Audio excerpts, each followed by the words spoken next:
La Iglesia Evangélica Pentecostal Las Acacias presenta para ti un mensaje de reflexión y cambio, una palabra actual que impactará tu vida. Quiero leer en la palabra de Dios, en el libro de Jeremías, capítulo 4, versículo 19. Leemos en el nombre del Padre, en el nombre del Hijo y del Espíritu Santo. Amén. Mis entrañas es la exclamación del profeta Jeremías. Me duelen las fibras de mi corazón. Mi corazón se agita dentro de mí. No callaré, dice Jeremías, porque sonido de trompeta has oído, oh alma mía, pregón de guerra. Dios bendiga su palabra en esta mañana. Puede tomar asiento, mantenga ahí la palabra de Dios en Jeremías 4:19. El muchacho se llama Jeremías. Según los eruditos, tenía aproximadamente 20 años de edad cuando recibe su llamado para profetizar sobre su nación. La fecha es el año 627 aproximadamente antes de Cristo. Y Jeremías sirvió al Señor en una época parecida a la nuestra aquí en Venezuela. La historia del reino de Judá después de la muerte del rey Salomón, hijo del rey David, ha sido considerada como una de las épocas más difíciles en la historia de Israel. Una vida de altibajos, de problemas. Uno de los últimos avivamientos que se registra en los tiempos de Jeremías tuvo lugar cuando el rey Josías descubre el rollo de la ley, o sea, la palabra de Dios. Eso produjo un despertar espiritual al descubrir la palabra de Dios y restituir el servicio de adoración al único Dios. Pero después de este avivamiento que duró poco, se registra una constante de decadencia moral, política, religiosa, que culmina en el exilio de la nación de Judá al reino de Babilonia, dirigidos por el rey Nabucodonosor. Y Jeremías le tocó vivir esta época, una época difícil para su nación, como nos ha tocado a nosotros vivir una de las épocas más difíciles en Venezuela. Y Jeremías, en su tiempo de dificultad, él se armó del poder de Dios y pudo encarar su llamado y profetizó la palabra de Dios sin necesariamente decirle a la gente lo que ellos querían escuchar. Muchas veces recibió menosprecios, burla, le tiraban piedra y casi que abandona su llamado. Pero Jeremías cumplió hasta el final su misión de profetizar, de hablar la palabra de Dios. Y a través de su ejercicio profético, Jeremías fue uno de los pocos profetas de la antigüedad que cambió su mundo contemporáneo. Judá, por ejemplo, cambió de poder ostentoso, poder orgulloso, a una terrible devastación, a una humillante servidumbre. Siglos antes, Dios usó a otro joven que se llamaba José. Cambió la escasez de alimentos en bodegas llenas de trigo. ¿Cuántos Josés hacen falta en Venezuela en este momento, verdad, hermanos? Para que los anaqueles de todos los abastos y supermercados sean llenos de abundante alimento para todos los venezolanos. Y José fue el salvador de su familia. el Salvador de Egipto, el Salvador del mundo, un tipo del Señor Jesucristo. San Agustín, el águila de Hipona, como le llamaban, nació en el 345 de nuestra era. Pastor de almas, profundo pensador. Él escribió tal vez el libro más influyente después de la Biblia en toda la historia del cristianismo. El libro La ciudad de Dios. Este libro, por ejemplo, influyó a grandes reformadores y sus enseñanzas han ayudado a la formación del cristianismo de hoy en día y la civilización occidental. Juan Knox, 1509.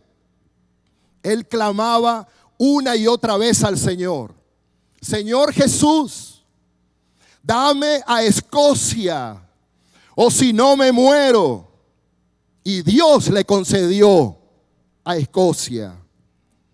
Gracias a su influencia, por ejemplo, el Parlamento escocés decretó el cambio de religión de catolicismo a protestantismo.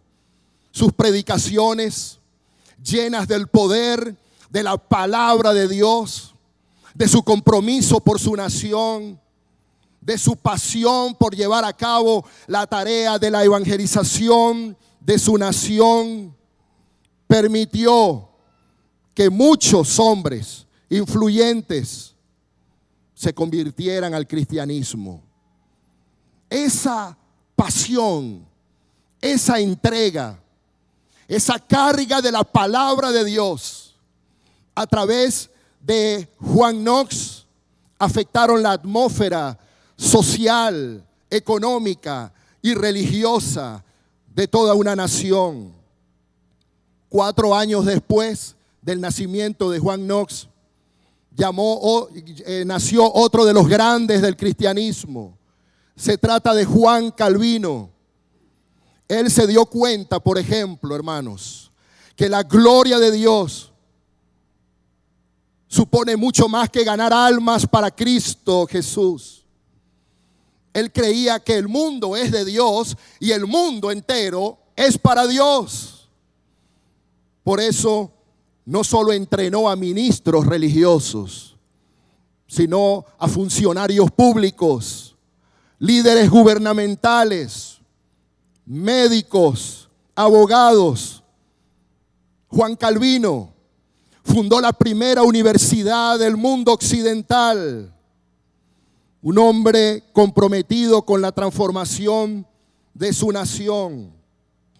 Bajo el liderazgo de Juan Calvino, por ejemplo, Ginebra aprobó leyes que estaban destinadas y diseñadas para guiar el aspecto de la vida para todos los ciudadanos.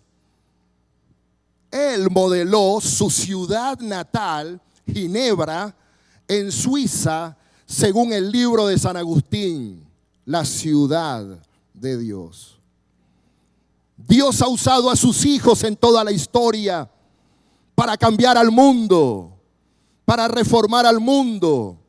Y así como Dios usó a José, así como Dios usó a Jeremías, así como Dios usó a San Agustín, así como Dios usó a Juan Knox, así como Dios usó a Juan Calvino, hoy te quiere usar a ti para cambiar la historia de Venezuela en el nombre de Jesús.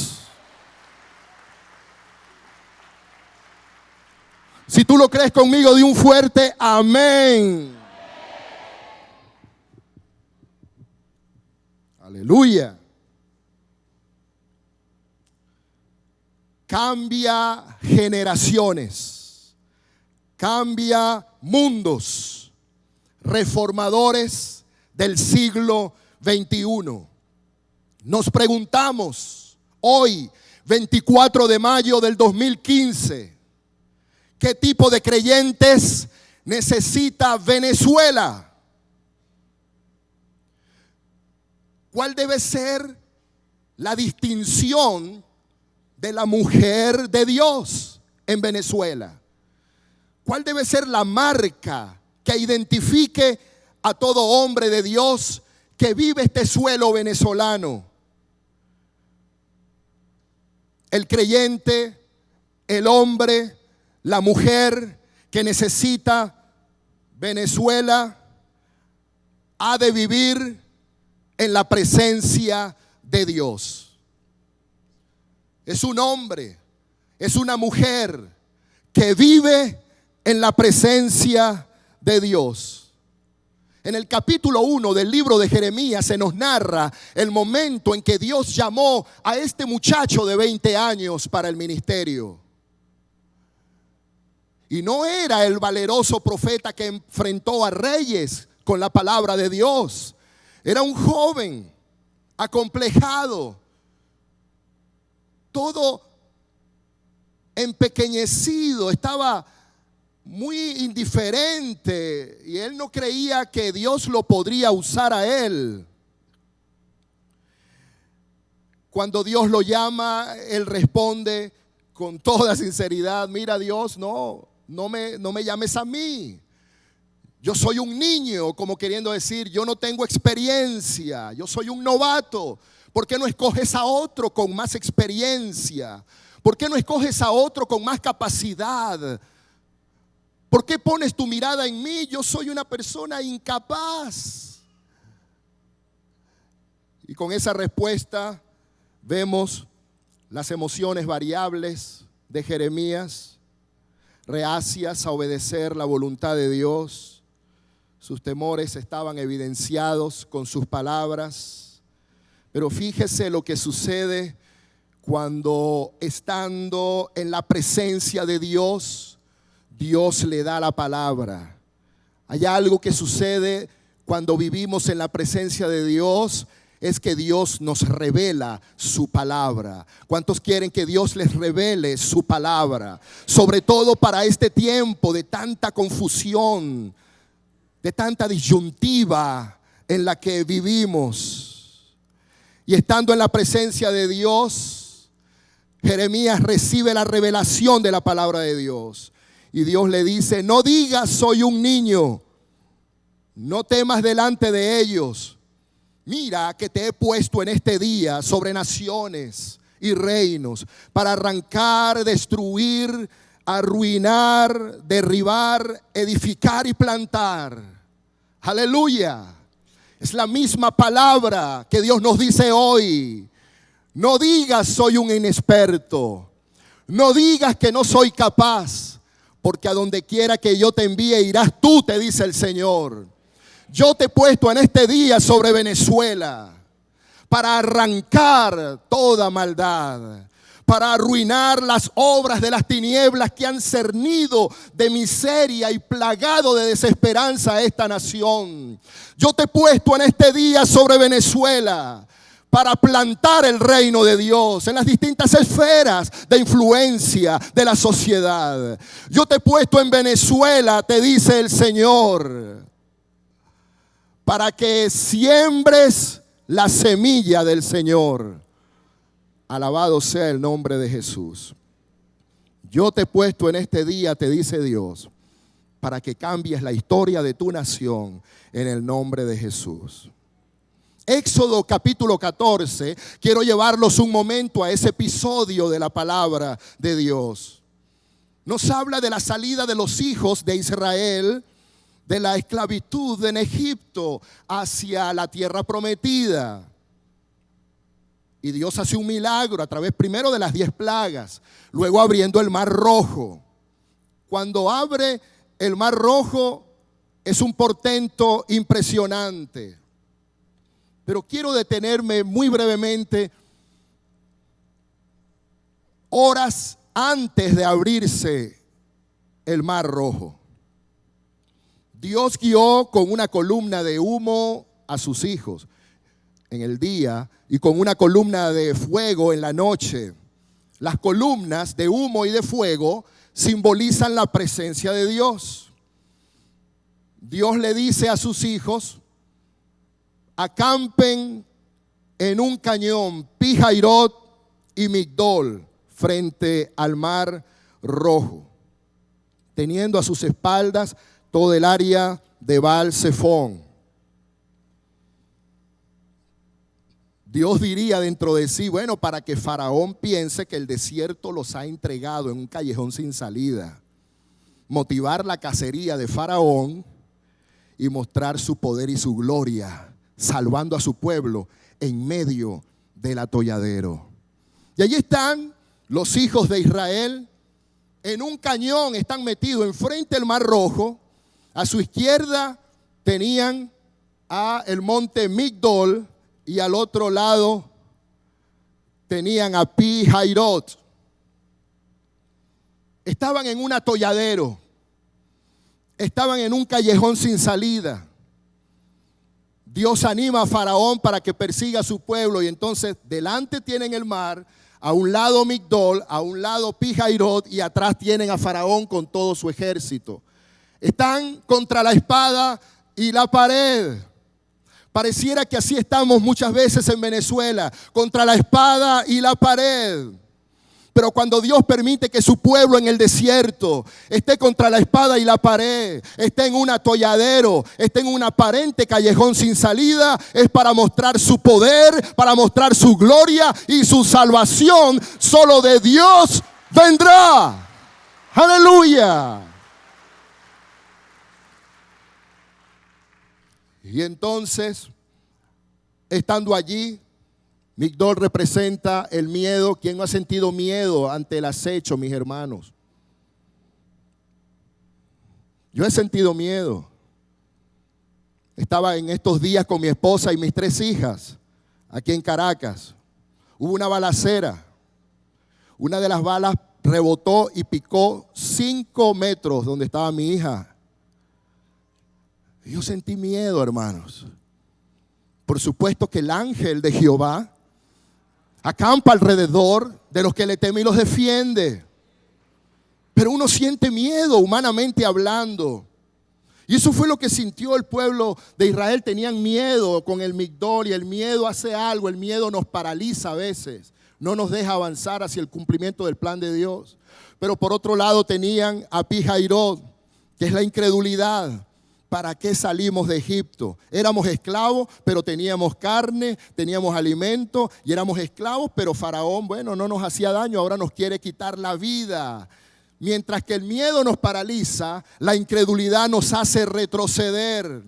Pero Dios te dice hoy, deja el temor, deja de desconfiar. Yo te he traído aquí no para volver atrás, sino para avanzar y ver mi bondad en la tierra de Venezuela. Alabado sea el nombre de Jesús.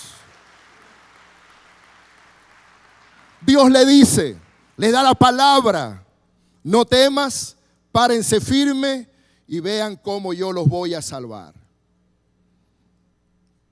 ¿Qué tipo de cristiano necesita Venezuela? Hombres y mujeres que amen la presencia de Dios. La presencia de Dios nos lleva al arrepentimiento. Job en la Biblia, me encanta cómo en medio de su problema de enfermedad, él dice a Dios: de oídas te había oído, pero ahora mis ojos te ven. Por tanto, me aborrezco a mí mismo y me arrepiento en polvo y en cenizas. Job era un hombre justo. Nadie era como él en toda la tierra. Pero él no conocía a Dios. Si no conocemos a Dios, no tenemos nada. Fue entonces cuando le conoció que Job procedió al arrepentimiento.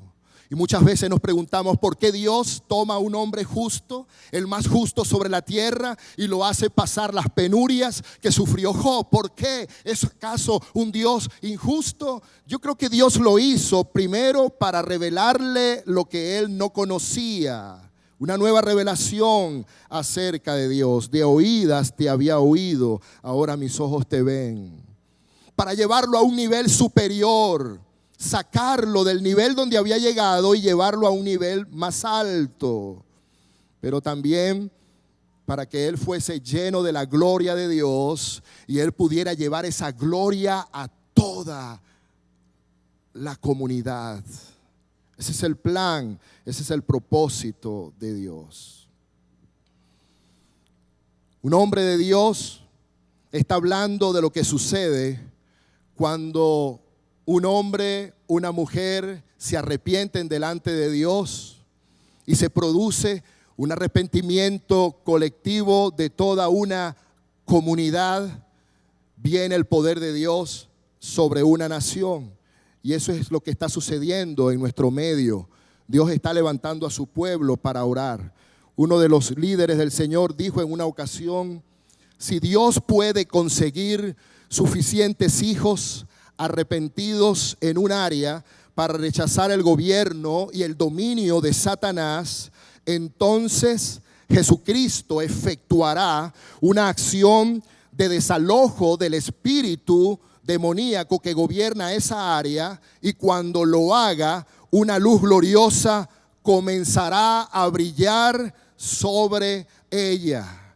Traduciendo esa verdad, nosotros podríamos decir: si Dios puede conseguir suficientes hijos e hijas arrepentidos sobre la ciudad de Caracas para rechazar el gobierno y el dominio de Satanás, entonces, aleluya, Jesucristo ejecutará una acción de desalojo del espíritu demoníaco que gobierna en Caracas, y cuando lo haga, una luz gloriosa comenzará a brillar por todo el valle que está a las faldas del Guaraíra Repano, en el nombre de Jesús. Aleluya.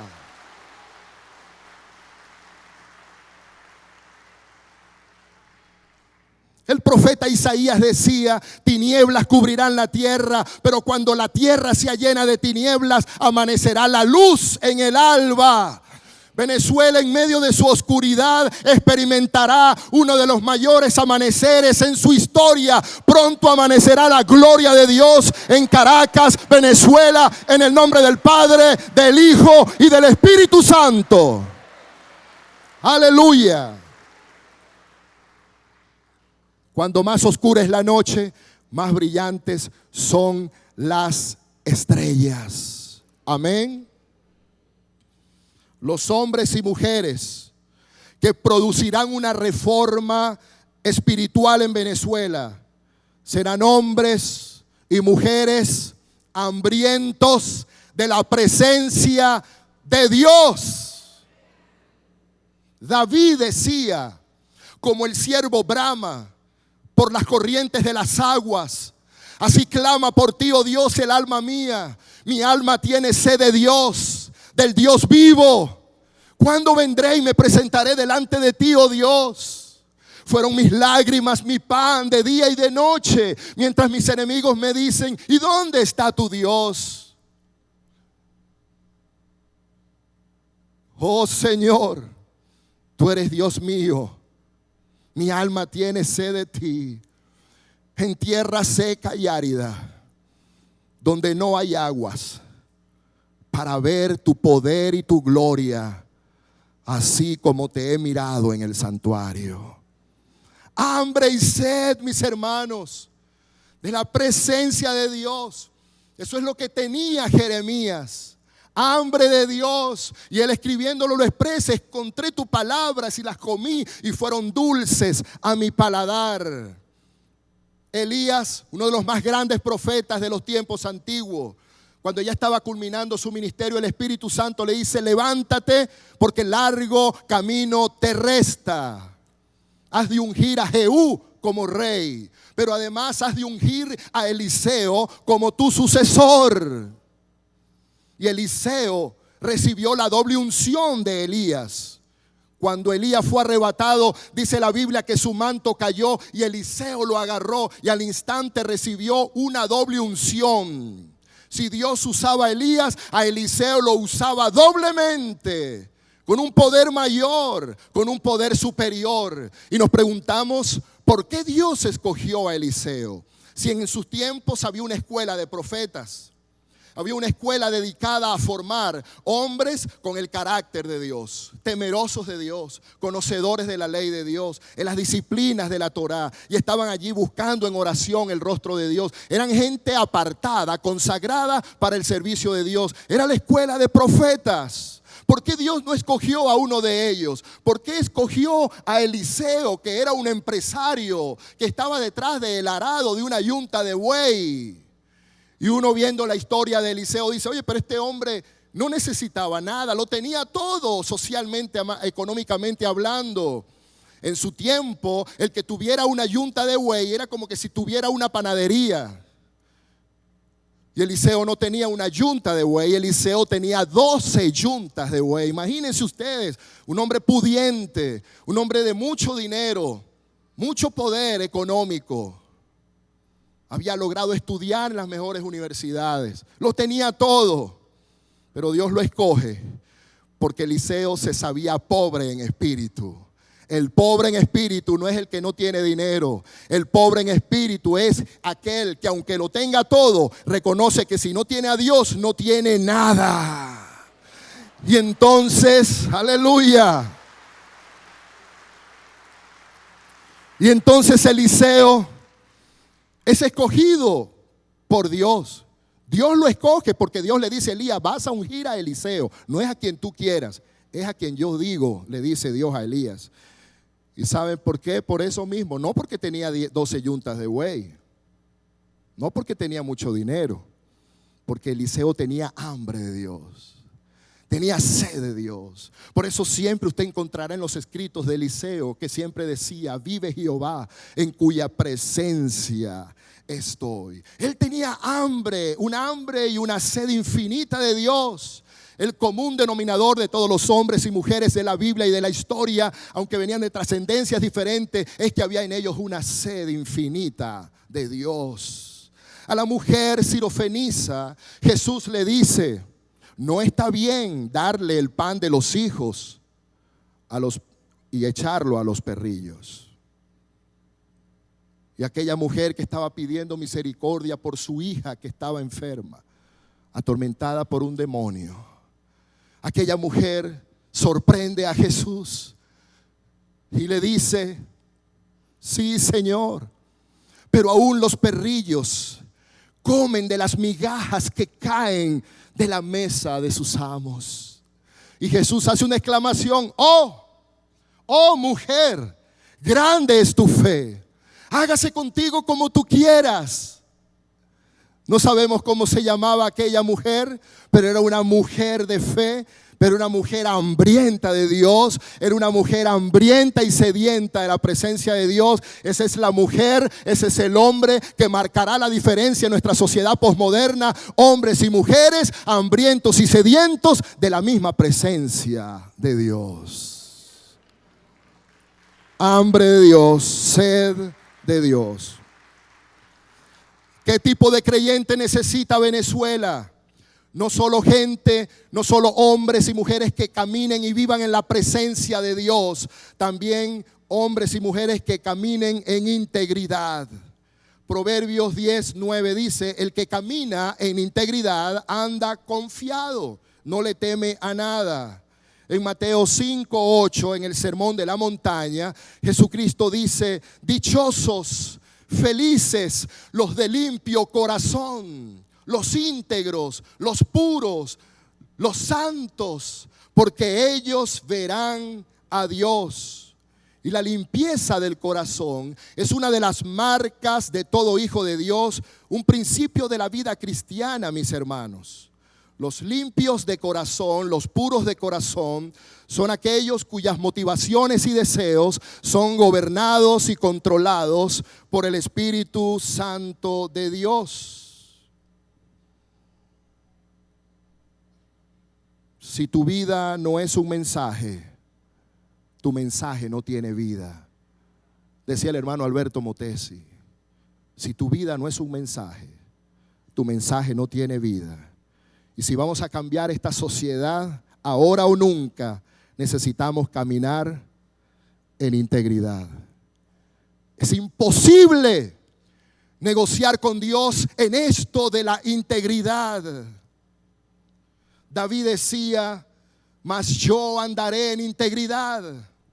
Se determina a ser correcto en todas sus cosas, pero al mismo tiempo le dice, Señor, ayúdame, ten misericordia de mí. Él no se jactó de su propia capacidad humana para ser correcto. Él dijo, yo decido ser correcto, pero necesito que tú me ayudes, Dios. ¿Cuántos están listos para decirle con David, Señor, yo decido ser una persona correcta en todas mis cosas? Pero Señor, solo no puedo, porque soy débil. Y el que se crea fuerte, hay de aquel que se crea fuerte. Ayúdame, Señor, a ser una persona.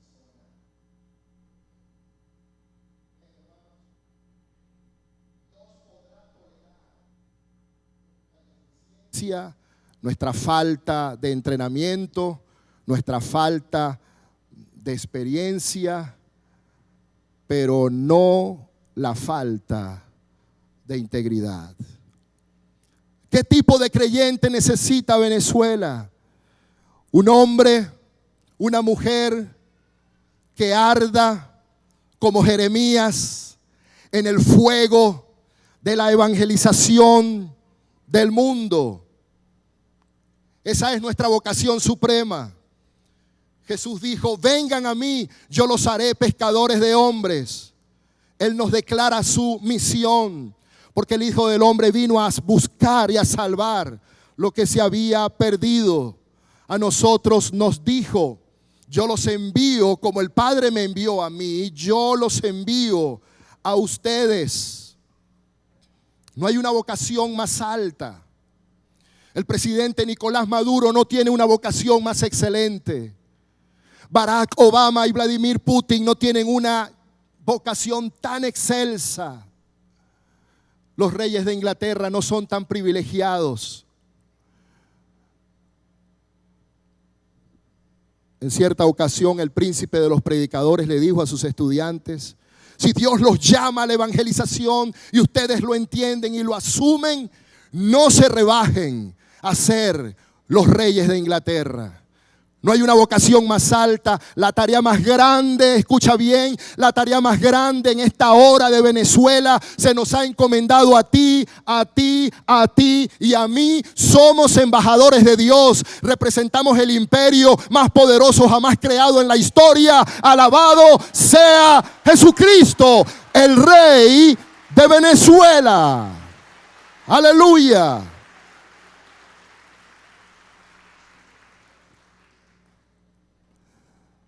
Matthew Henry, este célebre erudito, escribió en una ocasión, para mí sería mayor felicidad ganar una persona para Cristo que reunir montañas de oro para mí mismo. El amado David Brainerd escribió, no me importaba lo que tuviera que sufrir. Ganar almas para Cristo era el objeto de mis sueños y el primero de mis pensamientos al despertar. Jeremías estaba ardiendo sin consumirse en el fuego de la evangelización. En el verso 20 de ese mismo capítulo, tomó una decisión terrible, abandonar la tarea de predicar la palabra de Dios. Y entonces el verso 20 dice, no hablaré más en tu nombre, no profetizaré más, no hablaré más en esta nación, no le comunicaré a nadie más acerca de tu palabra. No obstante, dice el verso 20, había en mi corazón como un fuego ardiente metido en mis huesos. El verso que leímos al principio nos muestra su angustia y su pasión. Mis entrañas, me duelen las fibras de mi corazón. Mi corazón se está agitando dentro de mí. No callaré, dijo Jeremías, y no calló. Y yo con Jeremías en esta mañana también lo digo. Mis hermanos y hermanas, mientras haya violencia y muertes injustas en Venezuela, yo no callaré. Mientras Venezuela siga siendo uno de los países más corruptos administrativamente hablando, yo no callaré. Mientras haya el descalabro de los valores de amor, de solidaridad, de respeto, de paz, de tolerancia. Yo no callaré, mis hermanos. Mientras haya tanta idolatría en este país, yo no callaré. Ese es el clamor de Jeremías. A Jeremías le dolían las fibras de su corazón por la nación de Judá. ¿Le duele a usted Venezuela? ¿A usted le duele Venezuela? Respóndaselo muy adentro de su corazón. El pintor venezolano Juan Loyola realizó una exposición, una de sus últimas antes de morir, la cual tituló Venezuela, tú me dueles demasiado, tomado de la forma como una región de los guajiros se expresan para decir que yo te amo mucho, tú me dueles demasiado. ¿Podrás decir con Juan Loyola, Venezuela, tú me dueles demasiado? ¿Podrás decir en este momento, a mí también me duele Venezuela? Si lo dices de corazón y no por emoción, allí donde estás, yo te invito, número 1, a ponerte de pie. Ponte sobre tus pies. Número 2, da un paso al frente. Los que están aquí pueden pasar adelante. Los que están atrás pueden salir hacia los pasillos. Pero es necesario que marques tu compromiso con Dios en esta hora. Todos dando un paso adelante. En el balcón también. No los podemos llamar al altar porque no caben aquí, pero dé un paso al frente. Aleluya. Dios está reservando de esta iglesia un ejército de cambiamundos, un ejército de reformadores, un ejército de hombres y mujeres que viven en la presencia de Dios, caminan en integridad y arden en el fuego de la evangelización, hombres y mujeres a quienes les duele Venezuela. Entonces ponga su mano en el corazón y ore una oración conmigo. Si usted no ve por internet y a usted también le duele Venezuela, haga esta oración con nosotros también. Padre Celestial, como usaste a Jeremías, a José, a San Agustín, a Juan Knox, a Juan Calvino, a Martín Lutero, para cambiar sus mundos contemporáneos. Tómame hoy y úsame a mí para hacer la diferencia en mi país. En el nombre de Jesús, aquí está mi vida delante de ti, Señor. Esta es una hora terrible para Venezuela. Y no es posible estar indiferente ante tanta maldad, ante tanta injusticia, ante tanta desolación y desesperación. Pero aquí estoy yo, parado sobre mi país. Estoy dispuesto, Señor, a ser un vaso en tus manos. Tengo limitaciones, tengo debilidades como las tuvo Jeremías, pero me duele mi país y no me resigno a verlo decaer. Venezuela, tienes nombre de mujer, estás embarazada, en tu 9º mes de embarazo. Pronto darás a luz una nueva Venezuela. Y yo quiero estar allí como lo hizo Juan Calvino. Él vio a su ciudad Ginebra totalmente transformada. Y yo también quiero ver a Caracas. Yo también quiero ver a Venezuela completamente reformada, transformada por el poder de Dios. Ayúdame a cumplir mi rol y a desempeñarlo a la altura del momento que vivimos. No sé si otros lo harán, pero yo me comprometo contigo. No descansaré hasta ver a Venezuela completamente transformada. Aquí estoy. Pon en mi corazón sed y hambre por tu divina presencia. Que nada me distraiga de estar delante de ti. Ayúdame a ser correcto en todos los actos de mi vida, en mi casa, en la calle, aquí en la iglesia. Ayúdame a ser correcto.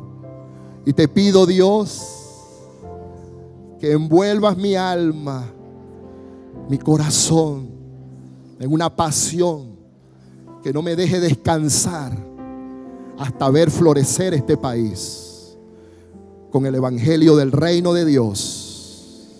Venezuela, Jesucristo es tu Salvador y tu Señor. Aquí está mi vida. Úsame como tú quieras usarme. En el nombre del Padre, en el nombre del Hijo, del Espíritu Santo. Amén. Amén. Extienda su mano arriba. Dígale: recibo la unción del Espíritu Santo para cambiar a este país, reformar a Venezuela, en el nombre de Jesús.